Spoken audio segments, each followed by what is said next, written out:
Grow up with a free soul. Free soul introduction. I'm perfectly aware of UNICEF's, United Nations International Children's Emergency Fund, child mortality statistics that say about 30,000 children die every day around the world because of starvation or preventable diseases.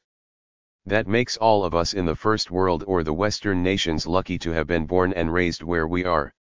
Our problems are often frivolous compared to real problems of survival, which is why I don't believe life should be frivolous, but meaningless material goods and entertainment are sold to us every day en masse on TV, online, everywhere on how to be cool, fashionable and sarcastic in a phony sophisticated way.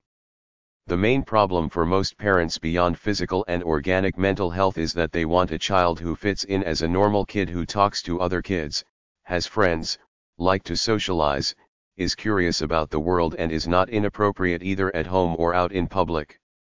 The second most important thing parents want out of children is that they want someone who aspires to be ambitious, achievement-oriented, and ultimately successful in the capitalist world of money we live in. I agree that we live in a world where our destinies are to be wage slaves to money, but I lived like that for 28 years before I realized I had my own natural intuitive standard in life that I was strong enough to have followed in a haphazardous way while being wholly engulfed in the ambitious, achievement-oriented world of capitalist success, until I had the ultimate pure realization one morning while jogging along the boardwalk alongside the Truxtun Avenue in Bakersfield, California. I asked myself, why was I the only person jogging here at 8:30 in the morning while thousands of people in cars were rushing off to work? I realized they were all brainwashed by the artificial values of capitalism, materialism, status, and pop culture coolness, while I want to enjoy my life being who I am purely and freely by own natural inspired hedonistic noble lusty standard. It took me 28 years to finally realize that school was fun. They taught me some basic things, but since 5 years old, I was constantly groomed to be successful in the capitalist world and I didn't like it. I believe that the few truly stellar parents out there help their children become who they were born to be naturally by providing opportunities for them to explore. Of all the other parents, some are apathetic and don't care about their kids. Many are evil in an indirect way by pushing and indoctrinating kids to be something according to the world's standards, with all those silly piano lessons, dance lessons, caring about what goes on a school report card. All that matters is that you get that high school diploma at the end, and that's easy. Most college accept independent students nowadays, which I won't talk about here, but the most idiotic thing I heard was waiting lists for very expensive preschools in big cities like New York. The golden truth is that you cannot create a genius. There are no baby Beethovens. It doesn't matter if you teach some 2-year-old to memorize the alphabet or lock them in a room with a violin and a violin teacher. He or she will be at the same level as all the other normal kids by grade 2 unless he has that natural spark in him. I know about this because I had it. I'm naturally more curious and inspired than almost everybody. I'm not bragging. Sometimes it's a curse. If you're a genius, you can't shut off who you really are.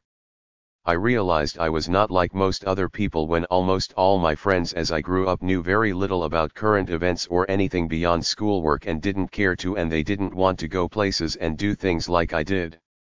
They just wanted to sit around in our little bubbles in our neighborhood. You can repress what you are and become a capitalist clone and end up like all them lost soul stooges out there. The best any parent can do is to provide opportunities for your children to become who they really are. Don't pursue the brainwashed track of go to college and become a doctor, lawyer, etc. College is not really the path to great life. You can become a doctor, suppress your true nature and live a miserable life. There are many options out there. Granted, children are frivolous and naive. Most want to be rock stars, models, and athletes. Try to teach them the real world and urge them to do things that they enjoy that are hard to do but fulfilling beyond just sitting in front of a screen. We got a 70% overweight population. Boys play video games while girls play with makeup. What about the inner sense of accountability to ourselves every one of us was born with?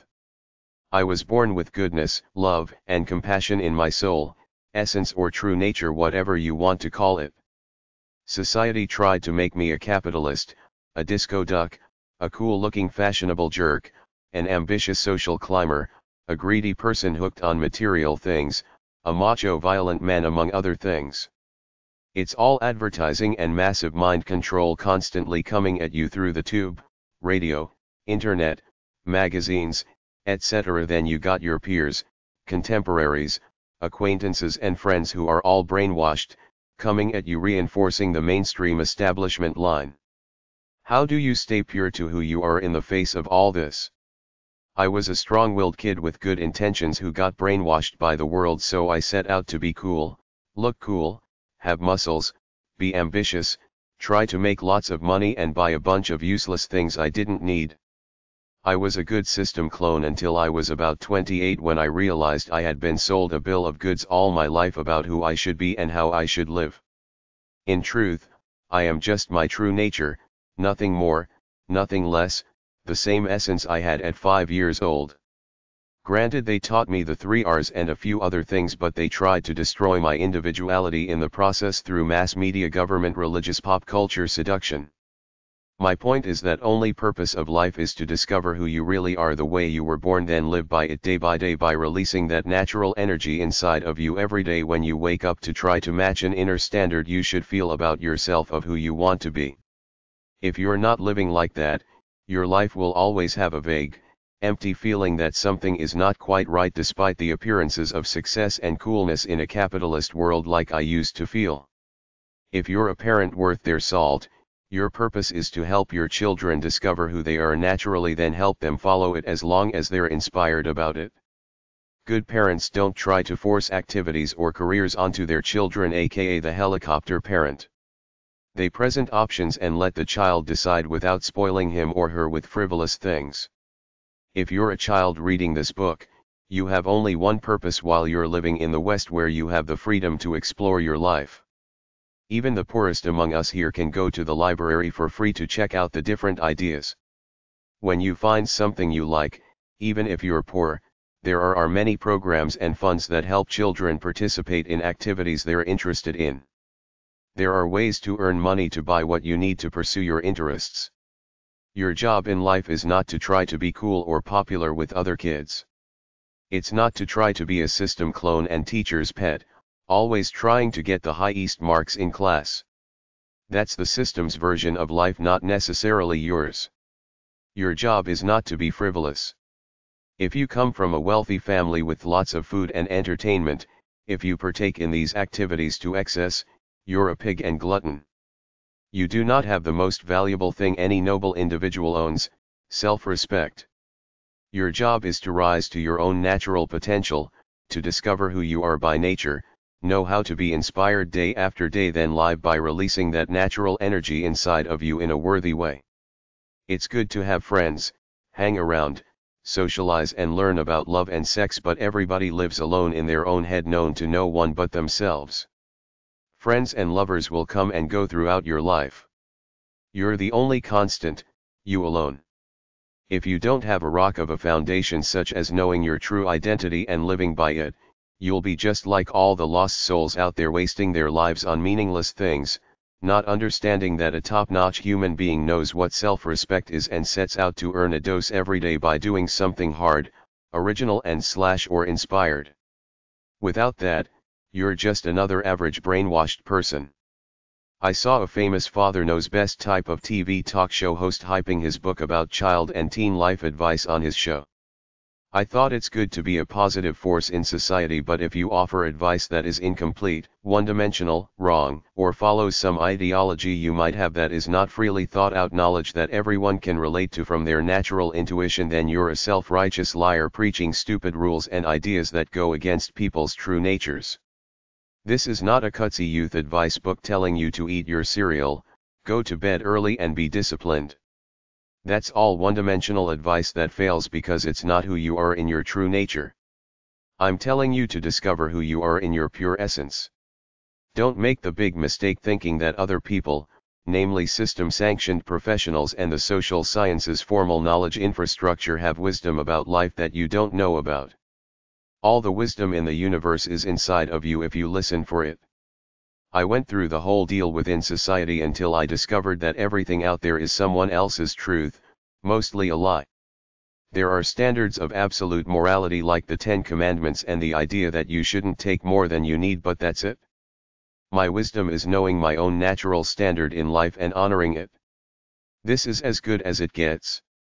When someone throws artificial values at us, it messes weak, unenlightened people up, which is virtually everyone under 23. You can be intelligent, but most people do not get wisdom and enlightenment until they live alone for a while to experience life and think about it day after day. Just because someone gives you a stern look and pretends they're a pillar of the community doesn't mean anything to me, because I know that what I feel and think is the same as every man feels and thinks. You cannot deny who you are by nature. If you do, you will live a messed up, miserable life.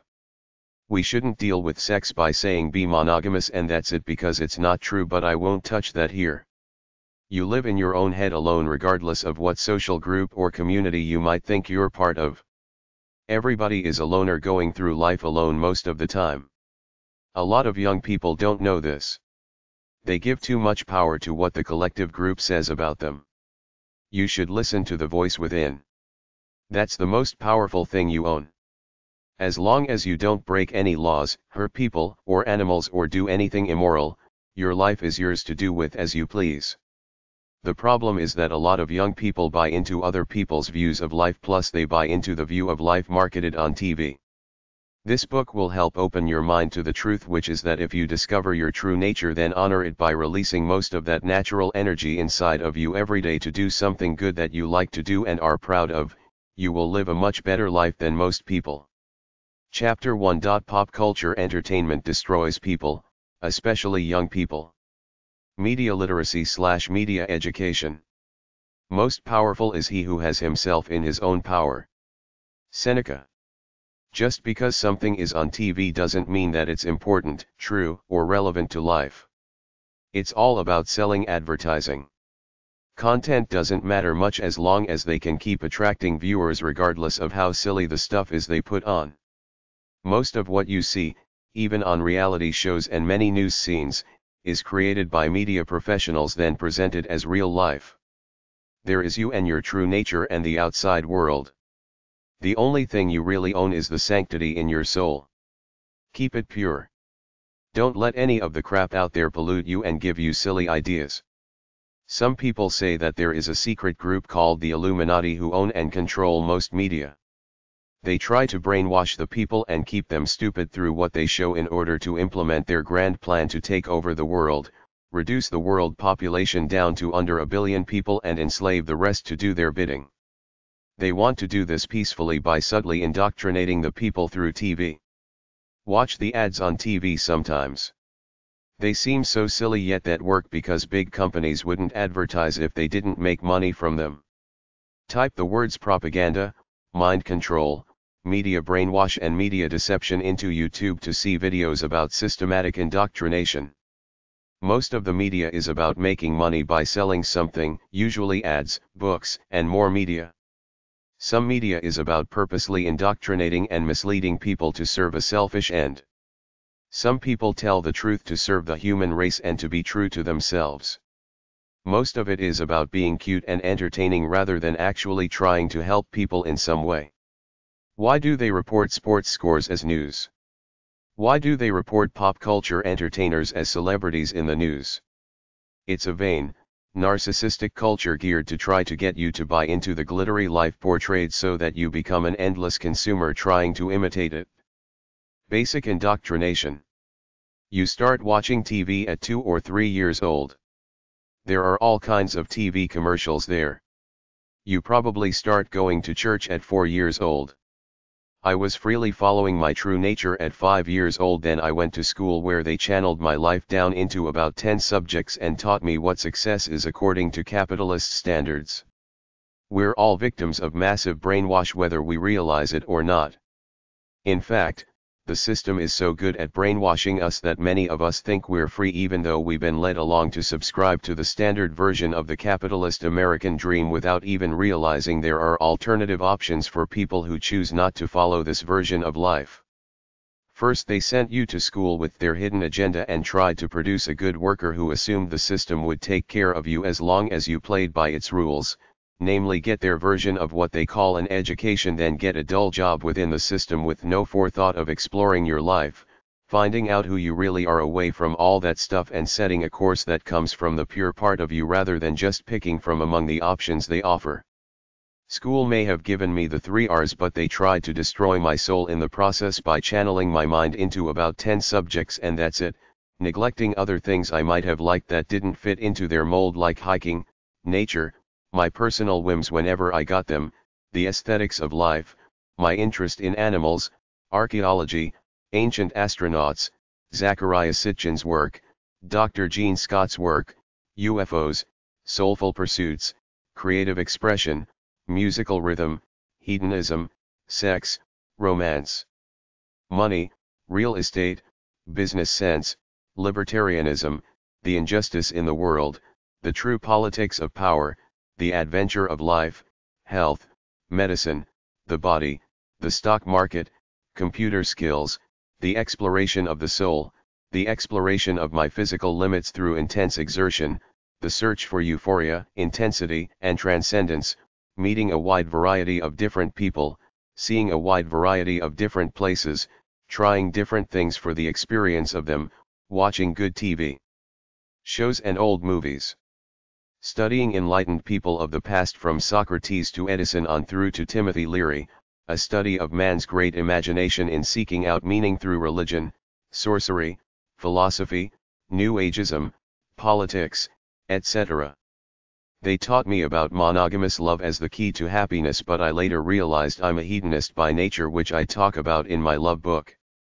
To control people, you have to get them to stop thinking for themselves. It's easy with pop culture entertainment. Get them hooked on wanting to be entertained by the latest cool stuff on TV and get them interested in following the lives of so-called celebrities. Kids want to be cool like the cool characters on TV. Many never outgrow this. As adults, they try to imitate the successful people on TV rather than living their own lives listening to themselves. They brainwash us to think that people called psychobablists know more about our lives than we do and we should listen to them. I say live for your own purity as a human being and don't buy into anything out there. The mass mainstream media has a piece of most people's minds. It is now possible to control and regiment the masses according to our will without their knowing it. Ed Bernays, the father of public relations. Media outlets in general need to fill their airtime with content, so if they're critical, nobody will want to be interviewed by them or let them in to do stories about them. Hence, the media has to be nice to politicians, business people, entertainers, etc. in order to ensure that they're invited to events and keep getting interviews when they want them. This is generally how it works. The few journalists who seek the truth no matter what are generally categorized as nasties, and nobody wants to give them an interview or appear on camera because they fear being ambushed with tough questions. Some guy on a Canadian TV show called Culture Jam about a group of people down on commercialism said the media doesn't play up to the corporations, they are the corporations. Look at General Electric, which owns NBC, and Disney, which owns ABC. The people with the money control media access, make politicians quiver and suck up to them, so they're the ones who control freedom of speech. In the US, there are about 4 megacorporations, ABC, NBC, CBS, Fox, who control all aspects of the media, TV, cable, radio, movies, books, magazines, newspapers, and because most are allied to each other via mergers and the same partial ownership interests in minor corporate entities, freedom of the press is effectively reduced to their collective point of view. They meet together at their conventions and conferences and plot their strategies on how to further pollute the minds of the citizenry by further saturating your mind with the mass media. Mind you, some is good but most is overrated cultural hype. What real human being really gives a damn about shopping for trivial material things or all that home decor, home improvement crap I've been seeing saturating the airwaves over the past several years? Who gives a damn about little trinkets and what your room looks like? It's all about them trying to put you into a mindset where you buy the stuff they advertise. They report what they want. You can rest assured NBC won't ever report an injustice caused by General Electric nor ABC with Disney, nor did they report the bill that was going through Congress that would have enabled the FCC to tax the airwaves, meaning them. It was eventually killed by their powerful lobbying interests. We live in a plutocracy, not a democracy. The ones with the money control the power. The ones who own the media control the minds of the people. As Marshall McLuhan said, the medium is the message, meaning most of us will internalize whatever they feed us on TV, radio, newspapers, and on the big mainstream internet websites that cover what is trending. Look at your typical newscast: 3 minutes of regional street crime, 3 minutes of world disasters, 7 to 10 minutes of superficial national and world politics, 4 minutes of weather, 4 minutes of sports. Where's the corporate crime, the corruption, the greed, the pollution, the plundering of the economy by the rich at the expense of the little guy, poverty, homelessness, the voice of the regular people, freedom of speech, citizen journalism? Who funds the news shows and the news networks? Look at the commercials. That's who runs your world, the capitalist quest for profit as opposed to the search for truth and the sharing of ideas. In a free country, why do you need to get a license from the government to start a radio or a TV station? Ask the FCC or the CRTC for Canada. Why should anyone have to regulate the airwaves? There is still free speech in America, but what's the good of it if you can't get mainstream media access? The guys and gals with their internet radio stations barely reach 3% of the mainstream audience. It ain't exactly like a major network. What are the major TV networks about? Pop star idols, cop shows, home decor, celebrity gossip, sitcoms, soap operas, etc. The mainstream media tries to make alternative viewpoints look stupid. If you don't believe me, read any story about Ralph Nader's life. This guy gets crucified for trying to do something good with his life. Some loudmouth Democrats were trying to blame him for their election losses. He's got a right to run just like anybody. They try to shame the people to conform to the status quo by putting out the idea that if you're not ambitious in the capitalist sense, not materialistic in the pop culture sense, and don't aspire to look like some guy in an ad of a successful looking businessman talking into a cell phone, or a gal in a Tampax ad acting all bubbly and pretty like she's worth it, you're not cool. This is power the mainstream media holds over the masses, the ability to define what's cool and what's corny. It does a massive effective job of controlling the minds and souls of most people in our society, whether you realize it or not. Where are the individuals who do not let this stuff influence who they are? Most people are brainwashed clones, whether they realize it or not, or whether they will admit it or not. For alternative thoughts, try AIM.org, Accuracy in Media, Grassroots.com, AdAction.org, and Prospect.org. Pop culture destroys people. 1. Pop culture entertainment is marketing hype of meaninglessness. The reason I hate pop culture entertainment is because there is much pain, suffering and need in the world, while off in a corner you have these elitists prancing around acting like they're living large in some fantasy land full of material excess and frivolous dreams, laughing at the rest of the world. How can any normal human being carry on in frivolous excess while there are homeless people in every city, close to where you live? It doesn't make any sense. There's something wrong when we ignore the plight of people in order to live in delusions of glamour, which is a total fake job, because your state of mind doesn't change just because you put on some jewelry, get a makeover and walk down some red carpet. Some native guy said if you take more than you need, you're stealing from someone. I believe that if a person crosses the line from living a basic, comfortable, modest life to living in excess, they are less than good and now on the road to selfishness, greed, and even evilness. To me, there is no gray area. It's a conscious act when you start to fill your life up with frivolous things you don't really need. This is what capitalist success is based on.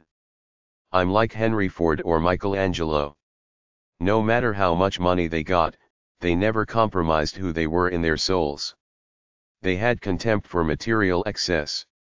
Gossip, as in talking about other people like they do on the TV talk shows and the entertainment news shows, is morally wrong for 3 main reasons.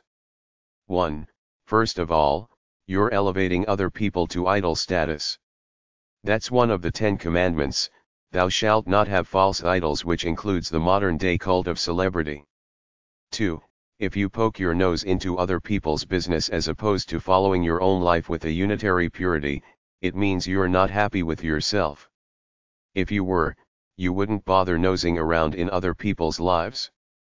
You're envious. You want to see other people screw up as on TMZ.com to bring yourself up a notch. Most importantly, you're not dedicating time to the most important things, which should be your life, the people you care about, and the state of world where plenty of people could use your help, rather than you spending your time entertaining yourself with frivolous gossip of other people's lives. 3.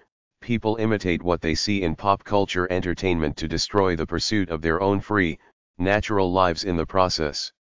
How many women are hooked on being trendy rather than being down-to-earth people? How many guys are trying to act like rock stars, rap stars, or the star of an action movie? I say get a life, your life. Don't concern yourself with what other people do. I know this will never happen because so many people, especially women, live as though they personally know the cast of characters in pop culture land. I know 50-ish women who are still living their lives through the pages of the National Enquirer, People magazine, and similar such publications. These celebrities are intimate strangers. They talk about them as though they're friends with some of these pop stars and movie stars, but in reality they're just transient images on a TV screen to be replaced by other images in a couple of minutes. It's fun for them, even though they're dishonoring themselves by filling their minds up with that stuff rather than actually doing something inspired or original with their lives. Capitalist corporate forces not only take your money by manipulating you into buying useless things you don't need, but they also rob you of whatever might be beautiful, unique, natural, and great in your own soul. That's the society we live in, a bunch of pacified lost souls pretending they're cool based on what they saw on some TV show or some TV commercial. Pop culture entertainment has transformed much of the human race in the developed nations from self-sufficient, active, independent people into a bunch of passive, overweight spectator consumer wimps. Beyond that, a lot of it has a negative effect on the way people think. A lot of people are violent partially due to seeing all the violence on TV, in video games and in movies. A lot of people buy into some fake world of glamour, coolness, and trendiness, then spend their time and money trying to imitate some image they saw out there somewhere. I watch a little bit here and there, but it's an afterthought to my life. I'm not a fan of anything. It's just mild chewing gum for the brain at the end of the day when I'm winding down to go to sleep. I was brought up to do things, not to watch it on the tube. My father was old school. He was always doing things. He never watched TV much. He never went to a sporting event as a spectator. He was never a fan of anything beyond himself and the few people in his life that he respected and loved. How can somebody doing something make me as a spectator feel euphoric, transcendent, and inspired? This is what the entire pop culture entertainment industry is about, you watching other people do things, yet the bottom line is that nothing can compete with me living my own life if I want to experience the full range of intense human emotions and sensations. Only I alone can elevate my inner being by moving with my life to release natural energy in a way that makes me feel great. Other people make me feel good through love, friendship, and sex, but I'm an active participant in that. Music by itself doesn't do it unless I'm moving, either working out, dancing around, or trying to be romantic. If I'm laying down and I hear a piece of beautiful music, it's like, so what? The feeling is gone in a minute. I never watch TV by itself. I'm always working on my computer while the TV is on in the background.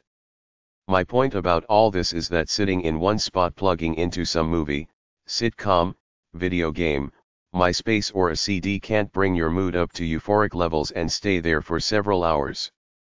You can laugh at a good bit in a sitcom, but after a minute it's gone and it's the same mundane you. It doesn't have the desired effect, to make you feel better for a while, to elevate your state of being for at least several hours.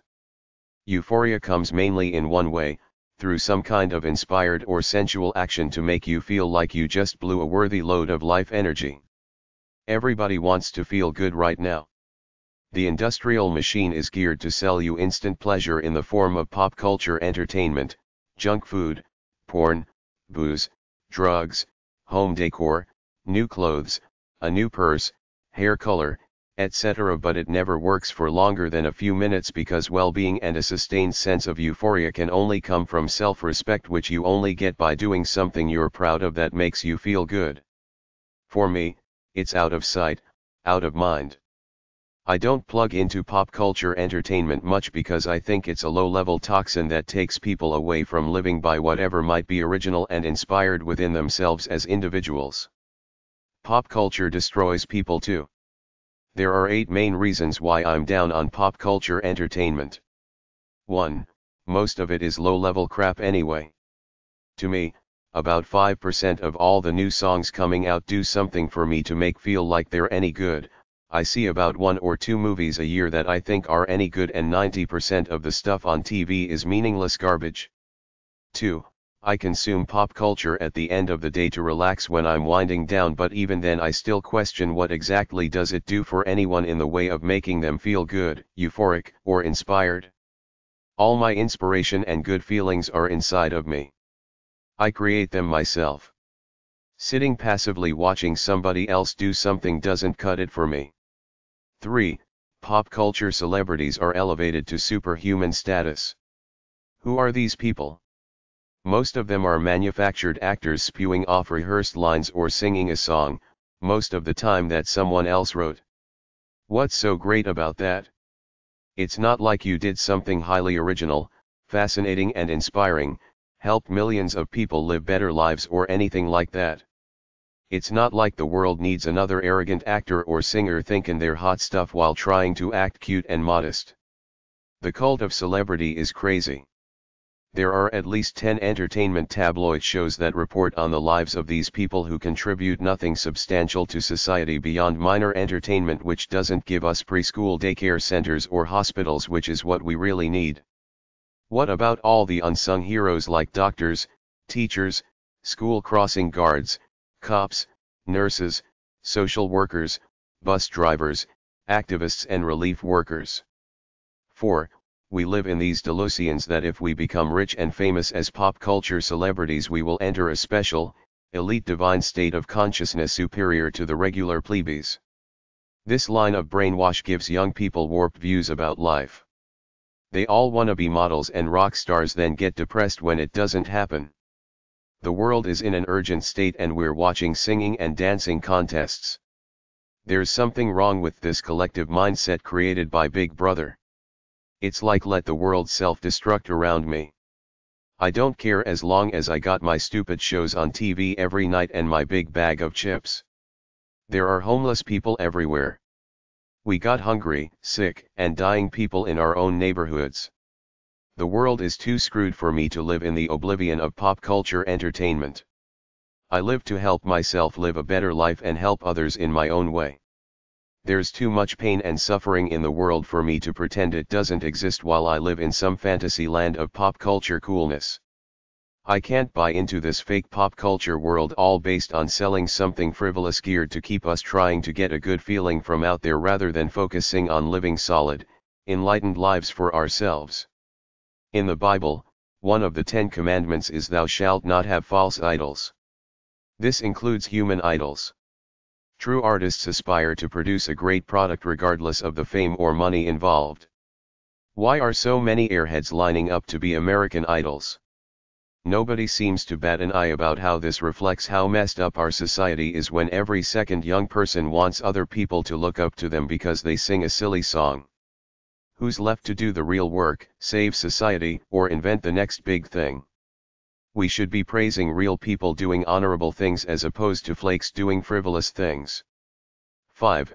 A lot of people are deluded by pop culture entertainment. They don't realize it's all a put on. That's why it's called the entertainment industry. Even the so-called reality shows start with a script, then they fulfill it. They don't just randomly shoot until something good comes up. If they did this, they wouldn't have many shows because most people, even celebrities, live dull, even pathetic lives day by day. By pathetic I mean that millions of people are addicted to something, be it pills, street drugs, booze, chocolate, ice cream, porn, soap operas, etc. Most people are insecure about their weight, status, how tired they look, etc. and this is multiplied drastically if you make your living from your looks. You don't see the real dirty stuff on TV. You watch some sitcom and you see these 20-ish kids living in lavish apartment working menial jobs and you think the real world is easy and everybody's walking around with these casual, fun, sarcastic attitudes. This is massive delusion. Many young people have no scope of all the pain and suffering in daily life everywhere until it blindsides them and reality hits. 6. I'm not a fan of anything except for myself, the few people and pets I love, and I feel for the downtrodden of the world. There's something intrinsically unhealthy about being a fan of anything other than yourself and your few intimates. You should never put any human being you personally don't know on a pedestal because we're all fallible, we're all human, and we're all dogs behind closed doors. Nobody gets up every day all bushy-tailed, bright-eyed, ready to help the world, or from the point of view of the cult of celebrity, nobody gets up every day, looking beautiful, feeling like $1 million, being friendly and nice to the world. You have to earn your self-respect and good looks through sweat, especially after the grace of youth is gone at 30. 7. The people running the entertainment industries take us for a bunch of chumps. They create their act then hype it up, manufacturing our ideas of coolness for us. We don't have much say in it. They manufacture what we watch and listen to and through hype, tell us who's cool and who's not.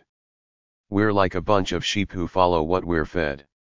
They put a dancing show on TV, then a poker contest, and all of a sudden we got dancing and poker sweeping the country. I'm insulted by somebody trying to define my life for me. 8. There was a community somewhere in the Rocky Mountains which never got TV until the advent of satellite TV in the 1980s. Then all of a sudden crime, violence, drug abuse, and teen sex shot up dramatically. They concluded it was the result of TV. Anybody who thinks all those violent TV shows and video games don't make people more violent is a fool. Why are so many people frivolous as opposed to trying to do something meaningful with their lives?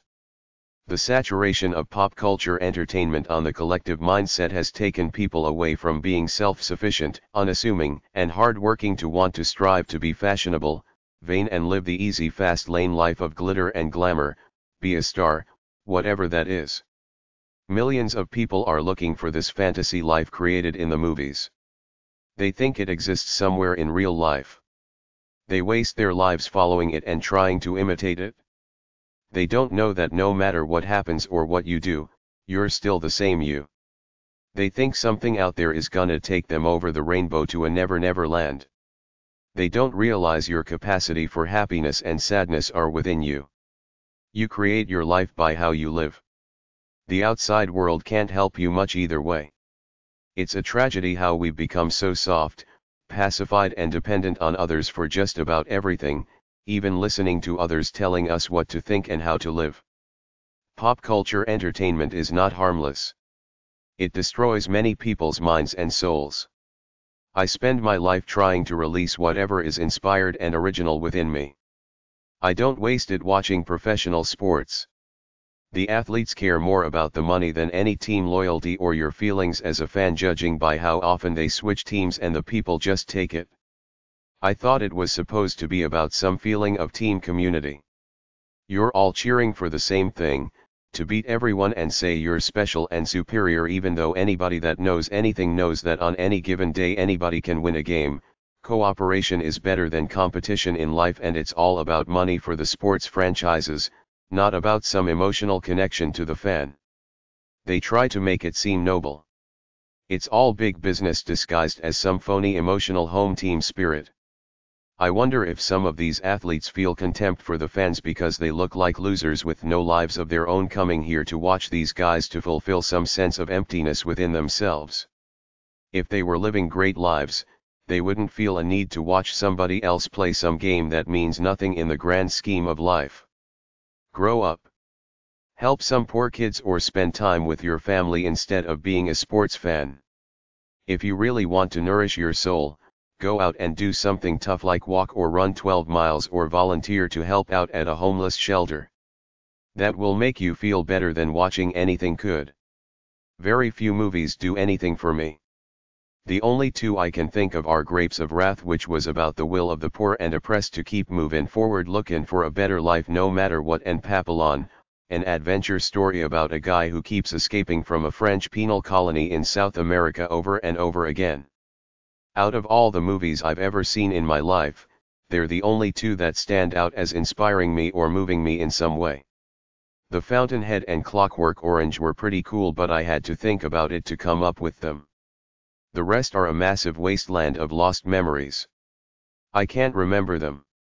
It's all meaningless, disposable, transient images. America is not really the world leader in science and technology. Only a few people are the pioneers, doers, and shakers in American industry. Most Americans are content to spend most of their free time as passive spectator consumers of pop culture entertainment. We should do things for ourselves rather than allow ourselves to be entertained to the point of obesity, Alzheimer's disease, and the downfall of our economy. If you don't believe me, watch. Bread and circuses destroyed the Roman Empire, the decadence of the people in their desire to be constantly entertained. Why do I feel like Rome is burning while Nero is off playing his harp, oblivious to the serious state of the world? Our entire society runs on oil. Oil is not just used for energy. It's used in the manufacture of many goods. It never ceases to amaze me why the people that run the show don't feel urgent about converting our entire infrastructure to alternative energy. All the Arabs have to do is shut the taps off to start a world war. It's gonna run out regardless of what they do. What are we doing? Sitting here in ignorant bliss watching the next top model, geeks trying to be pop stars and the Pussycat Dolls. If you don't think there's gonna be an accounting and rude awakening at some point in time, you're living in ignorant bliss. America can plunge into a depression like the 1930s. There's nothing divine out there that can prevent it from happening. If it happens, pop culture reality won't be able to help you. The comfortable pop culture way of life is all set up for us. All we have to do is buy into it, work some job, eat good tasting junk food, consume the stupidity in the mass media, then buy the stuff the TV commercials tell us to buy. If you want to do something original and inspired from within yourself as an individual, you can't waste time plugging into this crap while the world is falling apart around us and we're oblivious to it as long as we can watch our favorite shows. Anybody over 13 who asks anyone else for an autograph should examine themselves to try to understand why they think anyone is more special than them. Comfort food for weak minds. 1. Trying to be cool is uncool. The Lord said, "Do not make idols." Leviticus 26:1. All the Athenians and strangers there spent their time in nothing else but to tell or to hear some new thing. Acts 17:21. The cosmic spotlight isn't pointed at you, it radiates from within you. Marianne Williamson, A Return to Love. I define who you are, then I make you believe you're choosing it. Marketing credo.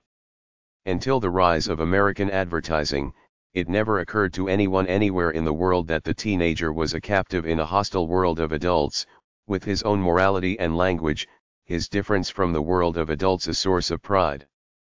Gore Vidal, Rocking the Boat, 1962. I resent being manipulated like that. Christian radical talking about corporate pop culture. If beautiful art does not express moral ideas, ideas which unite people, then it is not art but only entertainment. People need to be entertained in order to distance themselves from disappointment in their lives. Immanuel Kant. You might think fashion is some glamorous industry where cool people all come together to create cool clothes and prance around, but it's all a big bunch of pretense. If something is really cool, why change it every 6 months in the name of fashion except to sell more meaningless product to suckers who buy into it? They take these tall, skinny girls, put ridiculous costumes on them, they prance around some stage-like thing called a runway and they all pretend it's cool but it's ridiculous. Then some asshole comes prancing out calling himself or herself a designer. Why don't you design something useful if you're really a designer? I feel like the kid in the Emperor's New Clothes if I ever watch a minute of it on TV. In a media-driven, capitalistic world, pop culture has destroyed the purity of millions upon millions of unsuspecting souls because they're not wise enough to see that the large majority of this stuff is just generic crud as opposed to true art meant to make them eternal consumers looking for a thrill beyond themselves to titillate them for a moment or two, not to mention the stars many have in their eyes about imitating some pop star or aspiring to be like some manufactured vamp on the cover of a teen queen magazine in order to get famous. Another lie that Big Brother dangles in front of us pretending it will fulfill us and give us peace, but the only way you get peace and fulfillment is from within, not from strangers recognizing you and telling you how great you are unless, of course, you're a flake and you need the stuff in order to feel good about yourself for a minute or two, which is about as long as it works for, if that. For enlightened people, neither praise nor criticism phases them either way. From my vantage point, pop culture has created one great mass of generic humanity among the weaker, unenlightened, brainwashed among us, which is quite a high percentage of the general population. I ask one question only: where is the soul, pure you were born with? Where is the manifestation of your divine spark that is you, the individual, and your regional culture with your kindred spirit friends in your neck of the woods, as opposed to one massive Pepsi generation of generic conformity to some phony ideal of what's off the hook, which is supposedly the latest phrase describing cool gear to make you spend your cash one way or another for a temporary thrill that can't come close to living life by following your soul, the natural, inspired potential that was placed in there when you were born, instead of just being some generic pop culture clone like just about everybody else out there. Big Brother has done a great job of making a lot of people think they're cool and original if they follow the trends put forth by the corporate forces creating this stuff in order to sell product. It's kind of funny, a bunch of people suckered into conforming to Big Brother's version of cool and original who end up being a bunch of clones all thinking they're cool and original, but they're really a bunch of suckers imitating what they see on the box, which is reinforced when they all imitate each other. Whether you yourself are an artist or watch the so-called artists in the pop culture world, you always know their worth by asking the following question: are you or they an honest artist doing what they truly feel is good and worthy from within themselves, or are you or they simply pop culture clones trying to follow current trends to cash in and be recognized as a cool, fascinating person? A true artist does whatever it is they feel from within without regard for response from the outside world. They know that what they're doing is good, worthy, and right, and don't particularly care what the small minds of the world say about what they do. A true artist puts you in touch with the transcendent and divine. Everything else is generic crap, i.e., pop culture, chewing gum for one-dimensional, brainwashed people. Pop culture entertainment, through its portrayal of transient sensations of easy-breezy coolness and frivolity, has one purpose: to make you feel inadequate and inferior such that you buy the products the corporate machine is advertising there in an effort to bring yourself up a notch and be part of this glitzy standard of glossy people and glitter you see plastered all over the TV, radio, music videos, frivolous magazines, etc. Some of these people spend 2 hours or longer in the makeup chair to create some fantasy look for an interview or performance. My fantasies in my own mind are superior to all of them, just like your personal fantasies should be more entertaining to you than all this crud out there. If you're the sucker who falls for it in order to get some warm, cuddly, fuzzy feeling of emotionally relating to the current cool pop culture product, whatever it may be, then it's your loss that you're spending your time on some manufactured consumer entity that could care less about you beyond separating you from your money, being brainwashed by it instead of spending your time culturing your own life and the lives of the people around you, some of whom you presumably love as much as you love yourself. Pop culture entertainment is a business venture created by corporate forces to entertain people in order to sell them something, thus pacifying them and distracting them from pursuing their own lives as individuals. Comfort food for weak minds too. Big Brother's main agenda is to create conformist working clones who go home after a day's work and absorb what they see on TV shows, music videos, movies, etc. so extensively that they get envious, feel inferior, accept the pop culture entities as the current definition of coolness, success, and trendiness, then become good little consumers who buy what they're told to in the commercials and ads that support all this stuff in an effort to be cool, trendy, and reach the standard somehow. The underlying agenda for corporate interests is to put forth the perception that the people in the pop culture arena who are on TV, in movies, and on music CDs are more special than the average citizen out there, so this becomes the standard of fulfillment and happiness to aspire to for all the empty, brainwashed people out there who think that there actually is a place in the real world where people are acting like they do in sitcoms, soap operas, TV commercials, music videos, on a fashion runway, etc., and everybody is having an easy breezy, fun, frivolous, great old glamorous, affluent time together with nothing much better to do than to sashay around looking good, going shopping and checking out the tabloids to marvel at the beautiful people in People magazine. The general line of thinking is that the so-called celebrities, who are a part of this glamorous facade of pop culture entertainment, are special, advanced, rich and blessed icons for the ordinary masses to envy, then spend their time and money trying to imitate, because this is what corporate commercial interests have defined as where it's at.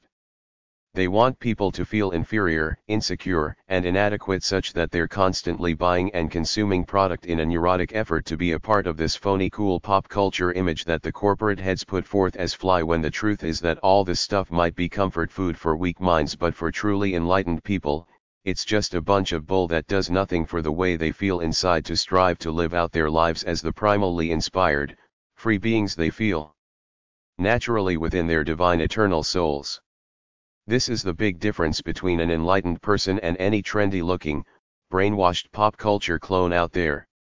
The enlightened person has the sense within him or herself that they're following their true essence as an individual, while the pop culture clone is just some lost soul looking to the latest crap on MTV or People magazine to give them some direction and a warm, fuzzy feeling inside that they're connected to these supposedly cool, happen propel by virtue of trying to act like them.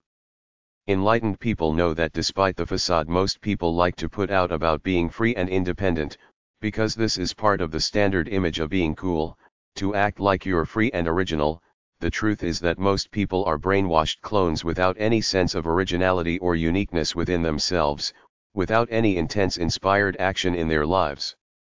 The second somebody starts talking to me about pop culture, like some older girl I met who said she was in a May-September relationship like Demi Moore and Ashton Kutcher or whatever his name is, I know they're brainwashed souls. I have contempt for people pretending to be celebrities. Ain't no such thing except for media hype. Ain't nobody's poop smells prettier than anyone else's, so don't try to get me hooked on some phony fantasy land filled with gold-paved streets somewhere in pop culture land. They're supposed to be special because they sing a song, dance a jig, or spew out rehearsed lines in some sitcom or something.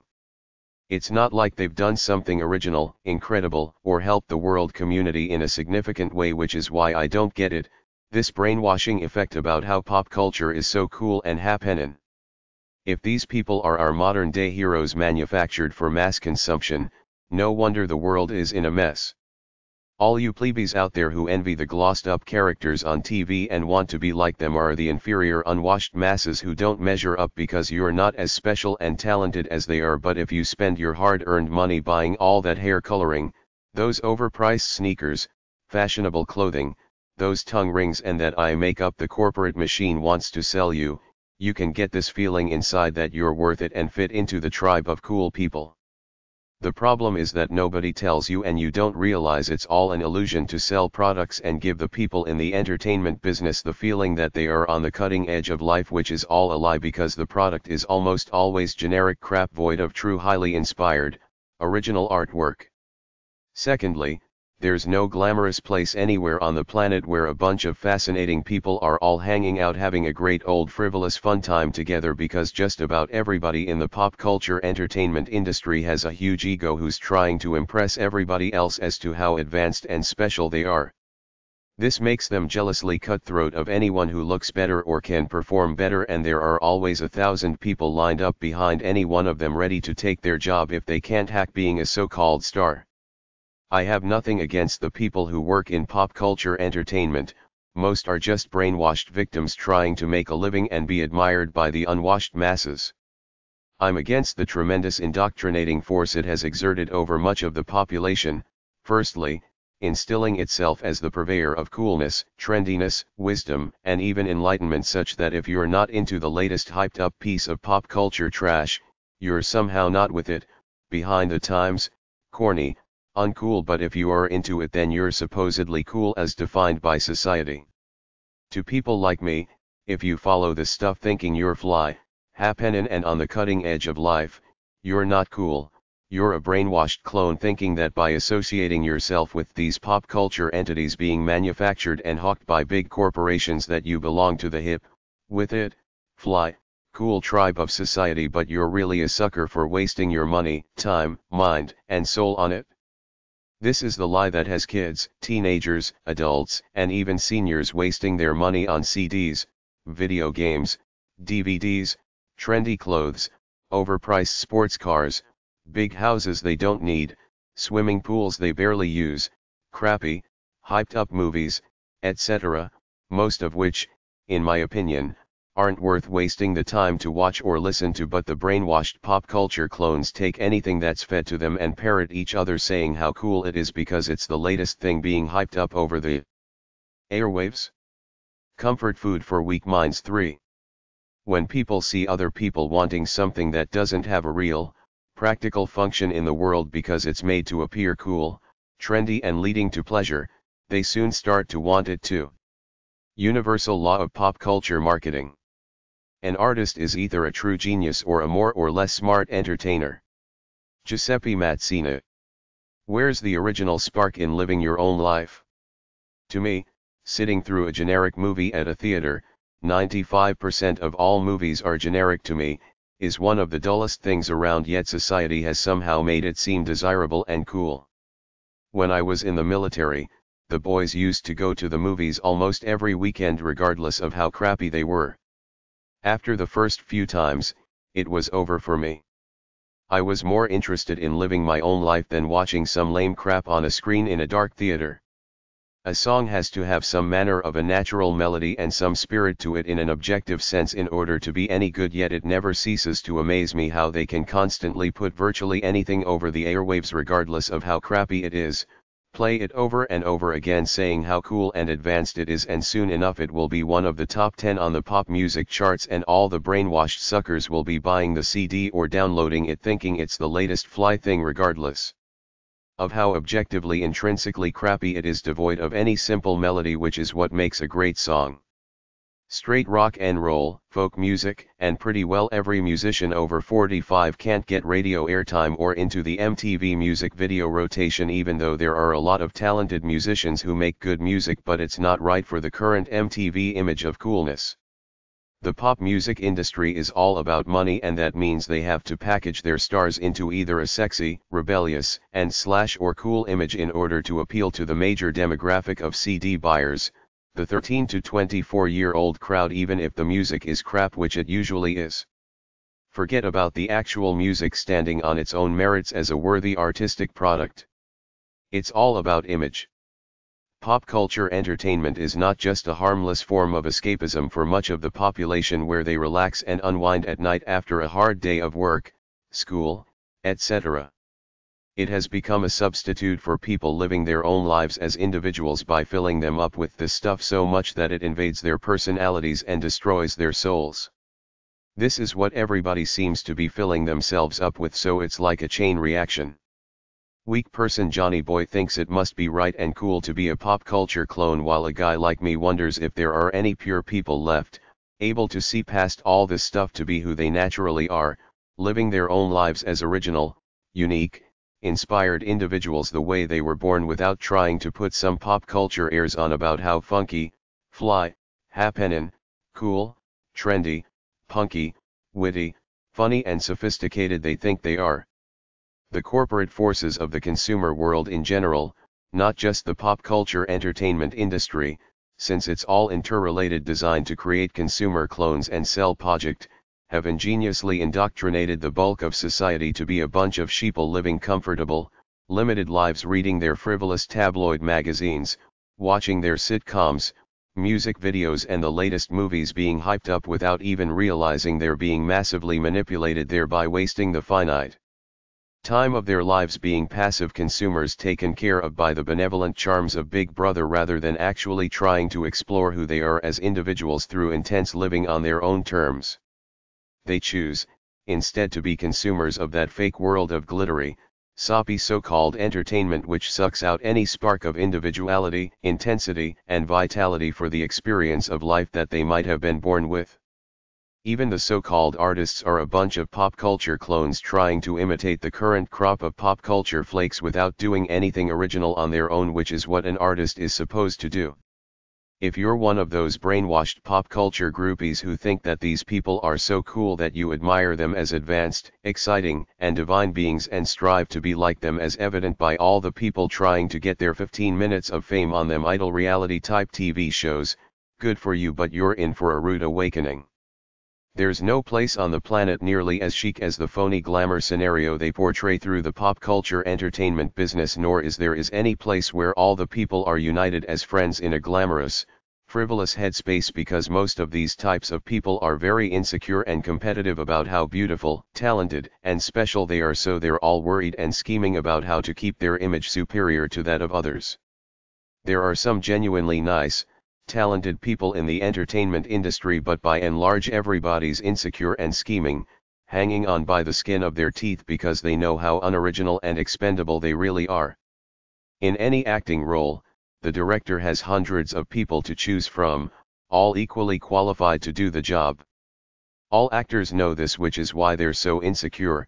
Their fate is in the hands of someone else. It's not like a true, pure artist who does whatever it is he or she does because that's who they are, the way they were born. An actor has to please the casting director, producer, investors in the project, etc. The few lucky ones who make it will achieve transient success, then become the past flavor of the month as someone fresher takes their place. A true artist does whatever it is they do because they must, because it's something inside of them regardless of feedback from the world, either good or bad. Yet most people in the pop culture entertainment realm are manufactured clones, doing what the suits in the corporate office tell them to do, not expressing themselves as original human beings, true to who they really are. They and their handlers create some phony, cool image glossed over with some phony facade of sexiness and run with it all the way to the bank for as long as they can, because they know the public will get tired of their images soon enough and want another one to keep them entertained. Music videos, TV shows, movies, amusement park rides, frivolous magazines, video games, and all the consumer products they market as pop culture entertainment are geared to make you feel good, but it's a transient kind of good feeling, like a blip on a screen. No sooner than you get one dose of pop culture pleasure than you move on to the next, because it has no substance, it does nothing solid and positive for the spiritual inspired sensuous pursuit of life. None of this stuff can remotely compete with releasing the natural inspired spiritual and sensual energy you have in your soul that you were born with, which is why I know I live in a lost society surrounded by a bunch of people brainwashed by their culture, imitating pop culture icons and trends, thinking they're cool as defined by the system. Young people, in general, pride themselves on being original, rebellious, and different, but the hypocrisy is that most of them buy into the pop culture version of what's cool rather than being true individuals. So what you got is bunch of young people perceiving themselves as alternative, enlightened, cool, happening people on the cutting edge of life, but what they really are is a bunch of conformist clones all doing the same corporate-induced things to assert their fake uniqueness, things like pretending hip-hop and rap is really great music, wearing tongue and eyebrow piercings, having a Nike logo on somewhere, wearing baseball hats backwards, wearing baggy clothes, and so on and so forth, all stuff that they imitated from some phony place in the pop culture realm, rather than saying screw all that brainwashing crap, I will be myself, do what I want, and if it doesn't fit into current pop culture standards, so what? I got my own mind, I live my own life. Nobody brainwashes me to try to get me to think that some punk-ass rapper is supposed to be some cool dude when he's really just a punk-ass who got lucky that some corporate suits decided to hype him up as the latest cool person on the airwaves. If you wanna see some good dialogue, check out the 1996 movie Bulwark. That bit where Warren Beatty does the rap in the TV interview was great stuff, but I guess the movie never registered with the mainstream because it was too real, which is bad for business. See the 2001 movie Josie and the Pussycats, which is a good parody of pop culture entertainment underneath its surface bubblegum appeal. Books about pop culture are at hashtag 306.409 or E169 at the library. Comfort food for weak minds 4. And the people bowed and prayed to the neon god they made. Simon and Garfunkel, Sounds of Silence. Life in the 21st century finds us on a roller coaster, ups and downs to take our breath away and leave the whole world gasping. All the old truisms may be false, our two oceans offer no protection and there is no place to hide. Everything nailed down is coming loose. We live by instant issues, threats, posters, and protests. We seem to be for and against so many things that we find most issues mudded. Just what are the issues? Whose side are we really on? Why are our former allies defecting? Why are we hated by so many? Plagued by earthbound problems, we move into outer space. The costs are enormous and so far, the results are questionable. Our astronauts transmit back pictures of Earth, a small orb floating in a cosmic sea. Why do so few people vote, or cope? Are we sacrificing civil rights for the terrorist threat? And are the terrorists succeeding not only here but around the world? Where can we find new well springs of energy and faith? Can we find new heroes now that so many old ones are discredited? Can we clear out the junk not only from our attics and highways but also from our minds? Civilize Technopolis and make cities livable? I do not imply that our end is near, but our utopian dream of turning the globe into a free trade shopping mall, commanded by dollar diplomacy, monitored by computers and technology, may be yet another utopian dream. Probing popular culture, on and off the internet, Dr. Marshall Fishwick, 2004. Are you one of the fools who got sucked into the Harry Potter marketing hype and bought one or more of the books? It's not enough that there were 5,000 fantasy stories about dungeons and wizards already in existence at your local library before Harry Potter ever came onto the scene, but what makes Harry Potter so special among the oodles of fantasy stories out there? In my opinion, nothing but hype. From another point of view, my entertainment is in my mind. It's very primal and cerebral. I don't need or want most of the fiction out there. It's substandard to my own thoughts, yet who were all these brainwashed plebeians I saw on TV getting all excited about the release of some Harry Potter book? Your life is that empty and dull that you're looking forward to the release of some silly fictional story to fulfill you somehow or give you some warm, comfortable feeling. No wonder I think the world is full of brainwashed plebeians. Get a life, your life. I don't understand why the coolest thing on the planet is supposedly a bunch of pompous-assed people getting together to preen for the media to pick who the best artists are in the movie biz, when at least 90% of all movies made in any given year are useless crap. True artists in the pure sense of the word don't compete with each other for pieces of plastic or tin awards. They do their work and that's it. It has merit within itself, away from the glittery pretense of the world. And then the mainstream media outlets and the tabloid TV shows gush all over themselves hyping this stuff up. Is this a con job or what? Are you that stupid that you play homies game and fawn over this stuff, especially while there are kids somewhere starving while all this foolishness is going on? To me, it's like the fairy tale The Emperor Has No Clothes. They're telling us that these people are supposedly the cool, glamorous people special enough to do this privileged job of making these crappy movies, but if they were really cool, they'd give this phony pretense the finger and go off and do their own thing without playing this silly game of look at me, ain't I special? I respect independent movie makers who make a movie to try to tell some kind of interesting story, but I have no respect for some movie manufactured in a boardroom to contain gratuitous sex and slash or violence in order to sell tickets. The typical person who wants to be a pop star thinks that the transient fame will fulfill them somehow, kinda like I have arrived because I'm at these awards and they're showing me on TV as one of the elite tribe of humanity. Where are you gonna be in a few years? You won't be there anymore because they will have gotten tired of you and moved on to the next fresh new flaky flavor of the month. Are these people more special than you because they make silly movies or spew off rehearsed lines in sitcoms? Somebody must be watching this stuff called the Academy Awards and every other awards show if they're still on TV year after year. You're all suckers who fall for it, sucked into thinking pop culture entertainment is cool, happenin' stuff. Do something tough and worthy by yourself for yourself. It just might give you more self-respect than being another generic pop culture clone buying into all this crap. True artists are blues players like Muddy Waters, B.B. King, Billie Holiday, or Dutchy Mason who lived their whole lives for the blues and probably played in every blues bar on the continent, sometimes with as little as 2 people there for an audience, but they did it because that's who they are as human beings. Today in the entertainment business, it's mostly hype and glitz.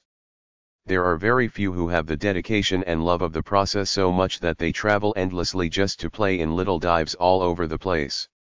In this modern era of technology, pop culture entertainment has replaced true art and religion to become the opiate of the masses by trying to titillate and entertain them with transient, amusing images that serve no useful function for the spiritual, sensual, and inspired pursuit of their lives, even though it serves a useful function for the corporate owners to make money by either charging the consumer for the pop culture product or charging advertisers to sprinkle their advertisements in. Amongst the programming they supposedly show the populace for free, but it's not really free. The cost is a weakening of a person's mind and soul. The more time you spend as a passive consumer of pop culture entertainment, the less time you spend doing something original, inspired, useful, loving or sensual with your life. It leads to a denial of who you are as an individual. It wastes the valuable, finite time of your life, indoctrinates you to the corporate capitalist agenda and to a general overall frivolous mindset about aspiring to be trendy and cool as defined by the system. People, in general, who buy into pop culture entertainment and plug into it en masse are people who live such boring, uninspired lives that they sacrifice whatever individuality and vital spark they might have for their own lives in order to allow themselves to be spoon-fed this pablum by the system. Granted, some pop culture entertainment is true, worthy art. Personally, I'd say 90 to 95% is superficial, frivolous, useless product without even modest entertainment or inspirational value to me. 5 to 10% has objective artistic integrity or objective entertainment/inspirational value.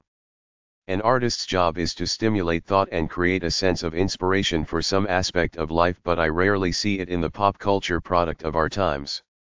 If it doesn't do this, to me, it wastes my time, does nothing useful, and could negatively affect people by filling them with all kinds of unreal ideas about the frivolity of life and ease of violence to solve problems, as with so-called action movies and every cop show out there.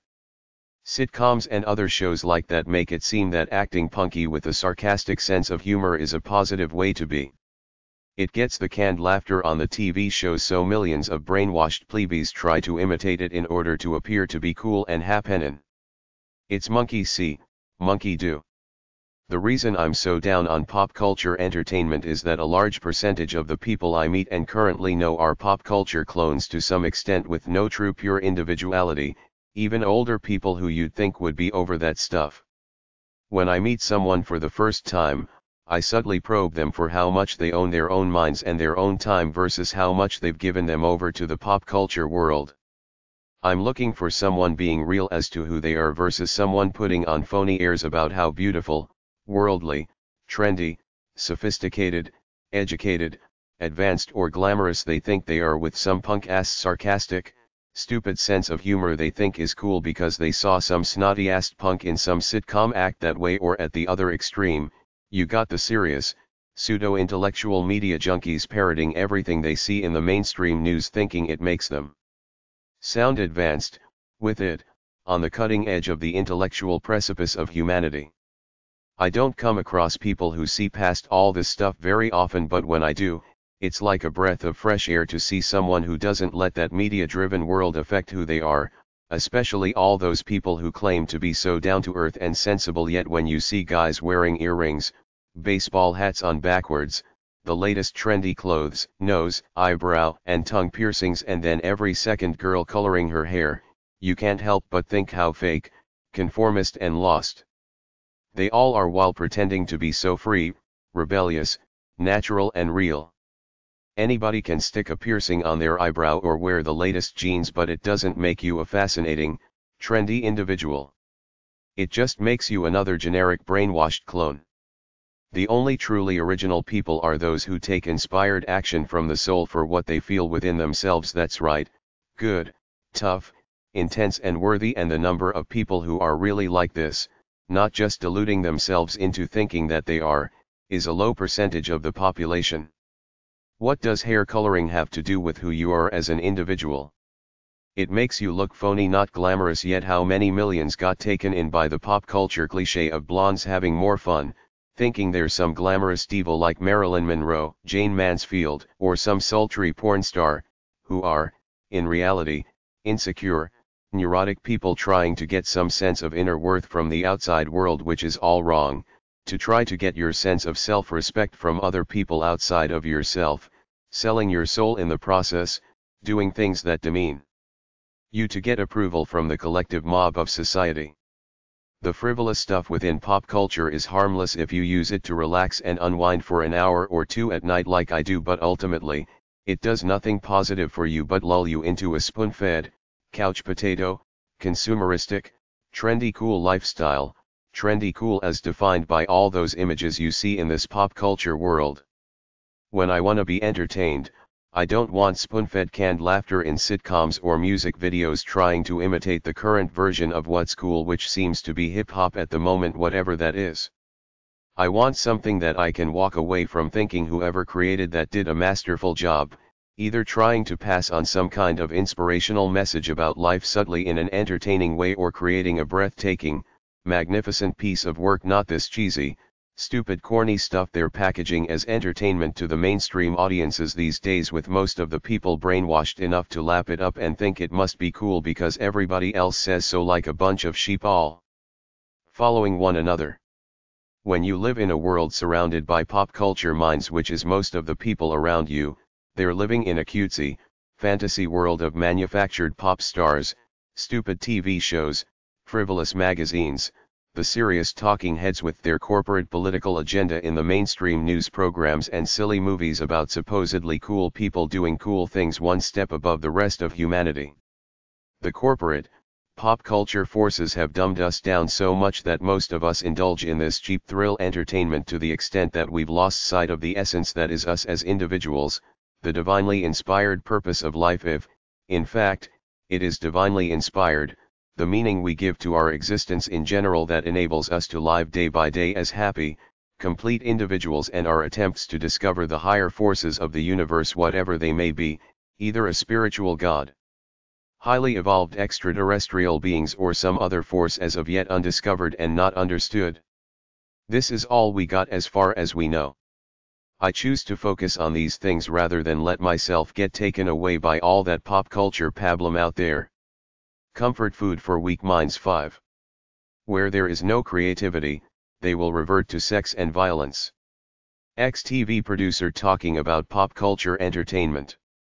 Nike has become part of the psyche of our youth. Concerned Christian.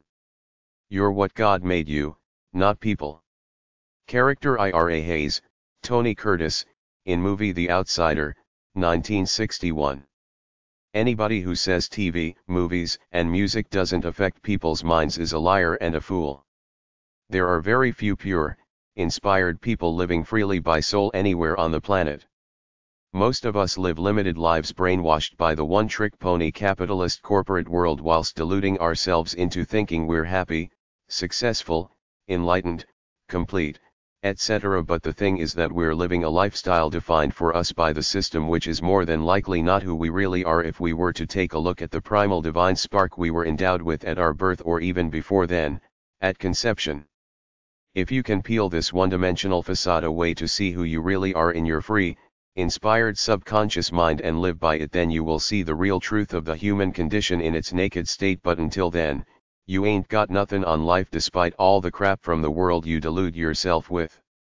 Exploring your humanity, Your right of the human condition, as far as it will go, is the purpose of life for enlightened spirits, to go into the unknown until you're satisfied that you've gone as far as you can go in trying to understand who you are as an individual. Then having the intelligence to know all you really own is your inspired spark for life.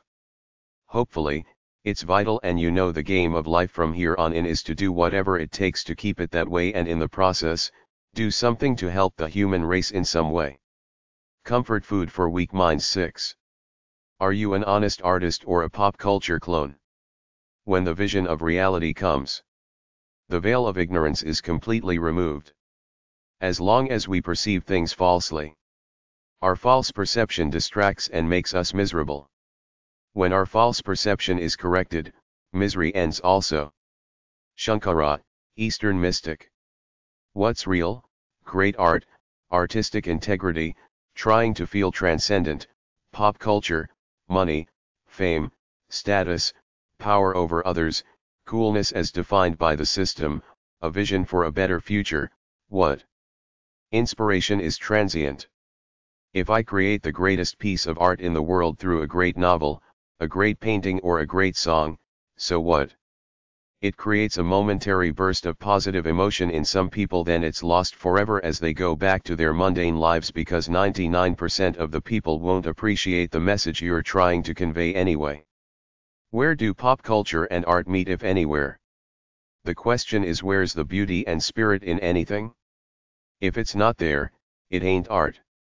Pop culture is mostly about manufacturing an image of cool and trendy to sell as much product as possible in an exploitative way, not the pursuit of truth, beauty, and perfection for its own sake as a worthy ideal with a universal meaning that can stand the test of time to inspire, entertain, and enlighten people.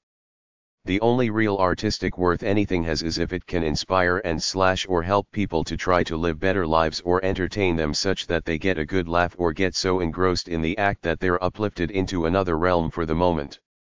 I can come across 20 pieces of inspiration on TV, the internet, and in books every night, which I do all the time, but for someone like me who's already enlightened and realizes the challenge of life is to stay inspired, I need to see people struggling mightily for something in order to feed off their power.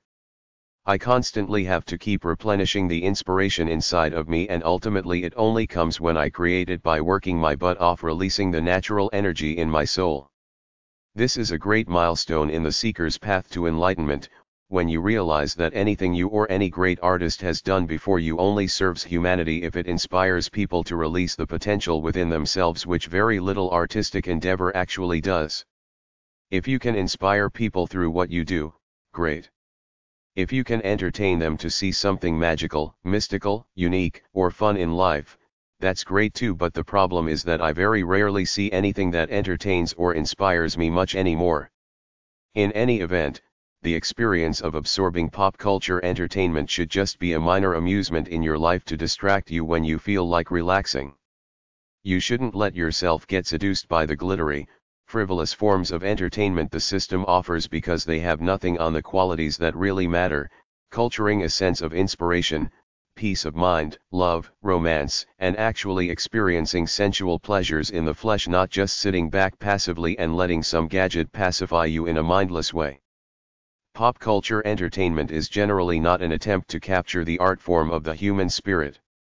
It's like functional junk food, mostly marketing an image, be it music, movies, TV, video games, etc. There's very little true art left anymore.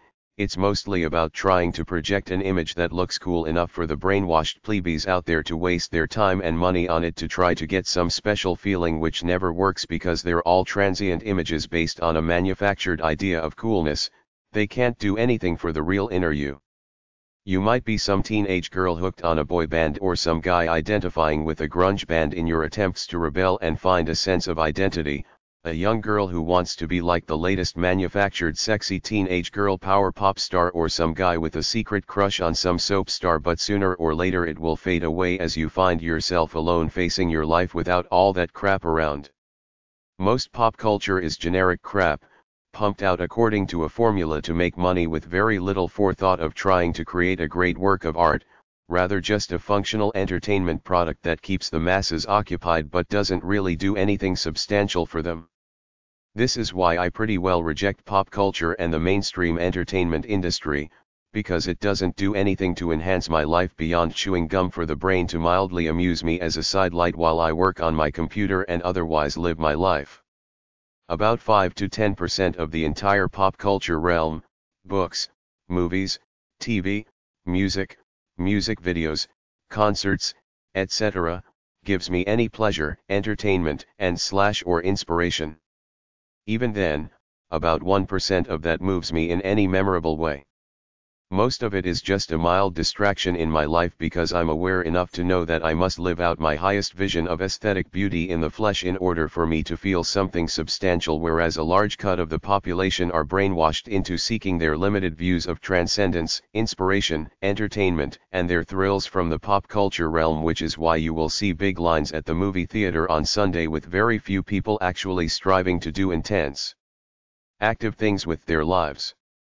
Your job, if you want to live an enlightened life, is to take what's good from the realm of pop culture to entertain and inspire you and vehemently disregard the rest, because if you don't, it will brainwash you, waste your time and crush whatever originality is in your soul, as it already does for a majority of the population.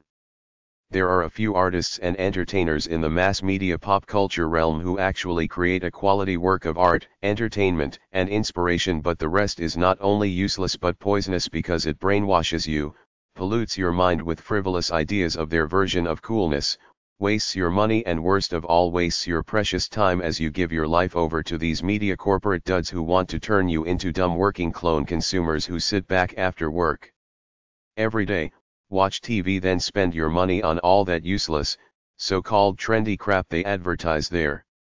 People look for a thrill to help them feel great or escape from their mundane lives for a moment, but don't realize no movie, no book, no song, or no event from the entertainment industry will ever give it to you. It's something you have to know inside and create all the time through aesthetic-inspired living. If you can inspire people and entertain them all at the same time, you should be able to make billions in the entertainment industry because you will have no competition. It's so crappy in general. Even though everybody claims to have artistic integrity and not to have sold out to the corporate machine to make money by compromising their art, you can see the hypocrisy everywhere because the product is so bad. Money is the game, not the inspired artist keeping his integrity, who often ends up alone and starving. So sooner or later just about anybody with any talent breaks down and sells their souls for whatever cash they can get. Such is the nature of the entertainment industry in the modern world. Most pop culture artists are puppets of corporate management.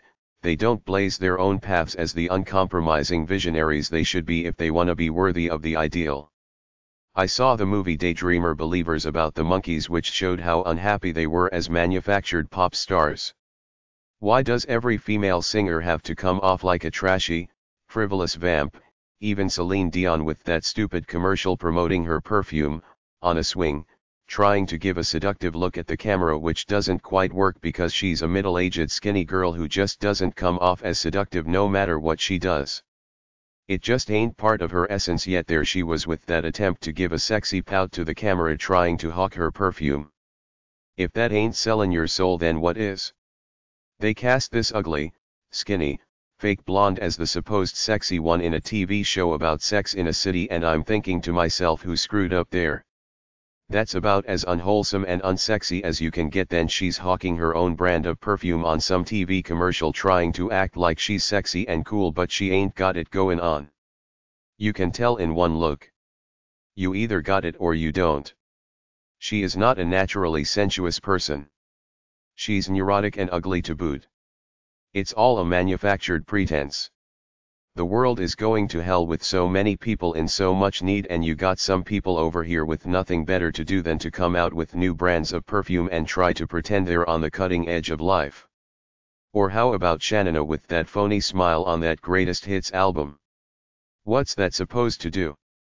Make me feel like she's a good, warm-hearted gal who wants to be my friend, or a vain, stuck-up bitch thinking she's a star, sucking me in to support her elitist lifestyle by pretending to be a cool person? She's got a couple of perfumes out too. If you don't do something that's not your own, it doesn't matter how much of a star you are out there, You won't be happy within yourself, but I see a lot of flakes deluding themselves into thinking they are great talents until the public gets tired of their manufactured image, then they're flushed away for the next new transient pop culture flavor of the month. Do you remember Tiffany, the Bangles, and Ms. Deborah Gibson? How long will our current pop star sensations stay on the radar? Britney is what she is away from her manufactured image as a sexy vamp pop star, a chubby, slidey stupid, generic, trailer trash, uninspired, mundane person. Watch how fat she'll be in 10 years.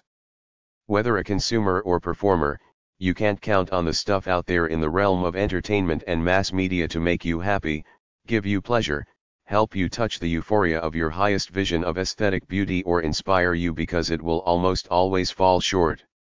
You have to create your own euphoria through inspired action and good living, and not expect some song, movie, celebrity, or TV show to give you some magical feeling of perfection, because even if it does, it will only last for a moment or two.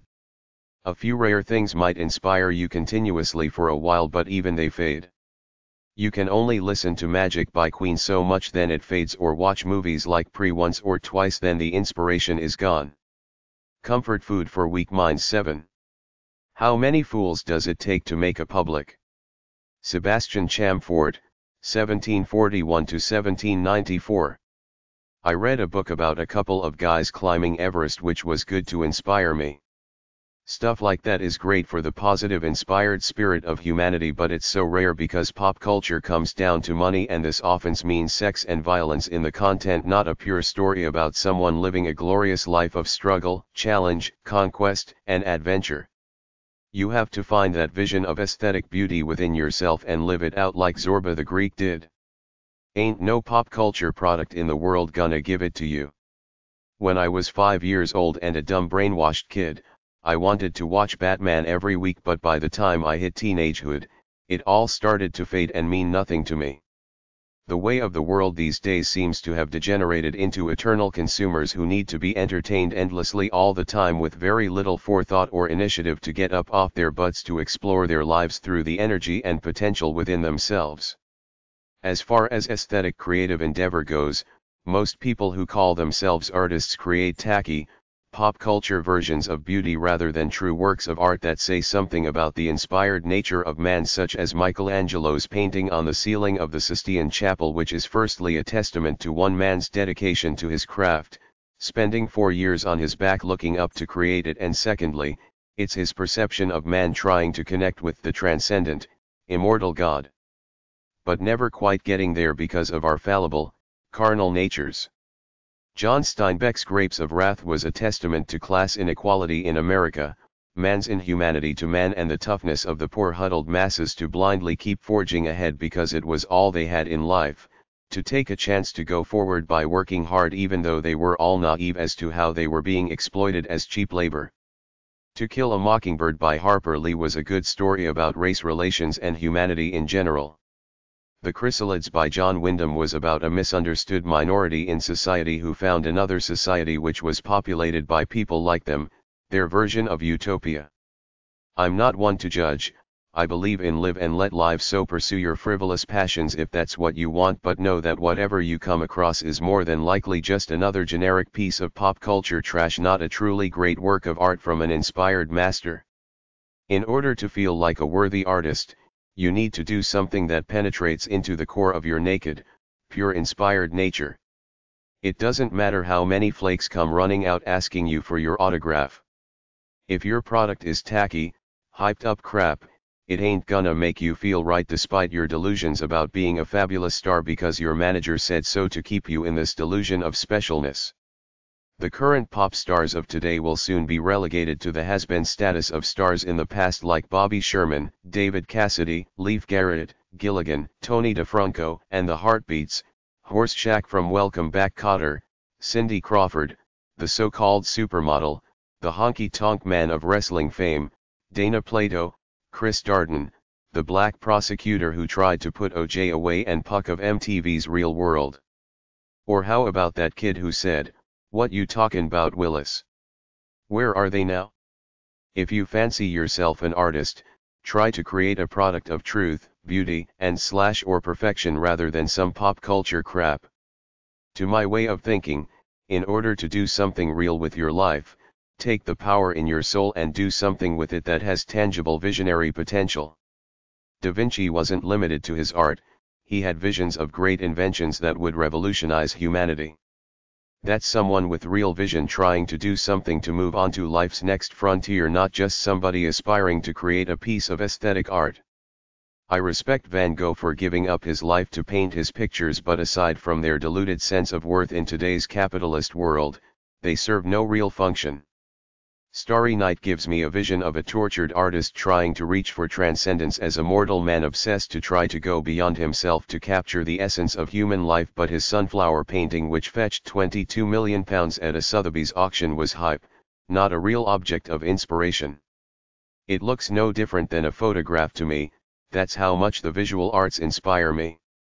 The pop culture mass media world has destroyed the collective mindset of the world by putting great inspiration and generic pop culture all in the same category by making it all bread and circuses entertainment, just a consumer product to sell advertising space and any other merchandise they can along with it, such that after a while, it means nothing anymore. Comfort food for weak minds. 8.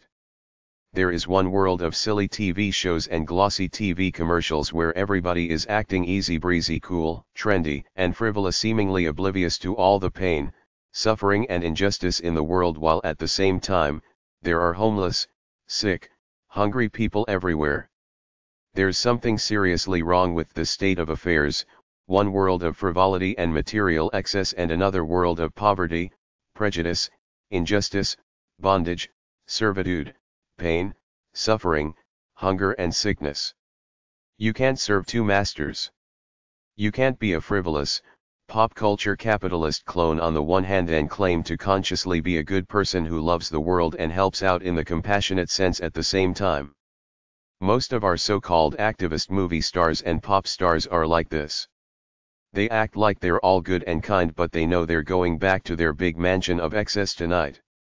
If you're truly good, you would not live in a mansion or drive a Jag. You would live in an ordinary house and drive an ordinary car and give the rest of the money away to help poor people. The two don't mix, yet millions live by these two contradictory ideals at the same time. They think they're good people, but how can a truly good person waste money on useless crap rather than use it to help someone who really needs it, or spend their time on totally useless trivial pursuits rather than helping out somewhere? This is the big hypocrisy in our society. We think we're good people, but we're not by virtue of all the crap we own and what we spend our leisure time on. We're self-centered hedonists, but we think we're nice, kind, compassionate people.